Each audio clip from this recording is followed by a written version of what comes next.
દીવની the tulip હોટેલમાં ભાવનગરના મહુવાના રાજકીય આગેવાનો અને મહિલાઓ નગ્ન ડાન્સની મહેફિલ મામલે વધુ સમાચાર મળી રહ્યા છે કે જેમાં મહુવાના કાઉન્સિલર અને પૂર્વ મંત્રી તેમજ પૂર્વ ધારાસભ્ય આરસી મકવાણાના શાળા કિરણ લીંબા રાઠોડનો ગત 7 સપ્ટેમ્બરના રોજ જન્મદિવસ હતો, જેમાં કિરણ લીંબા રાઠોડ જેસર ગામના સરપંચ રાજા ઝાલા, ભાજપના ઉપપ્રમુખ અને પૂર્વ ડ્રેનેજ કમિટીના ચેરમેન હિંમત ચકુર મકવાણા તેમજ ઓથા પીજીવીસીએલનો કોન્ટ્રાક્ટર હિતેશ જિંજાળા સહિતનાઓ કિરણ રાઠોડના જન્મદિવસની પાર્ટી કરવા માટે દીવ આવ્યા હતા.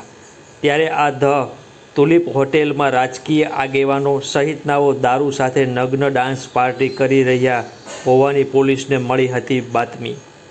દીવ પોલીસને બાતમી મળતા ધ તુલિપ હોટેલમાં કરાઈ હતી રેડ કરતાં 8 મહિલાઓ, 10 પુરુષ અને 1 ટ્રાન્સજેન્ડર મળી કુલ 19 જેટલા લોકો નગ્ન ડાન્સ પાર્ટી કરી રહ્યા હતા. આ હોટેલમાં રેડ કરાતા દારૂ બિયરનો જથ્થો મળી આવ્યો હતો. આ દીવમાં ચાલી રહેલ હોટેલમાં દારૂ અને નગ્ન ડાન્સ પરમિશન પણ ન હોવાનું ખુલ્યું હતું. આ હોટેલ દીવ જિલ્લા પૂર્વ ભાજપના પ્રમુખ બિપિન શાહની છે અને આમાં પાર્ટી કરતા ઝડપાયેલા લોકો પણ ભાજપના હોવાથી હાલ ભાવનગર જિલ્લામાં રાજકારણ ગરમાયું છે.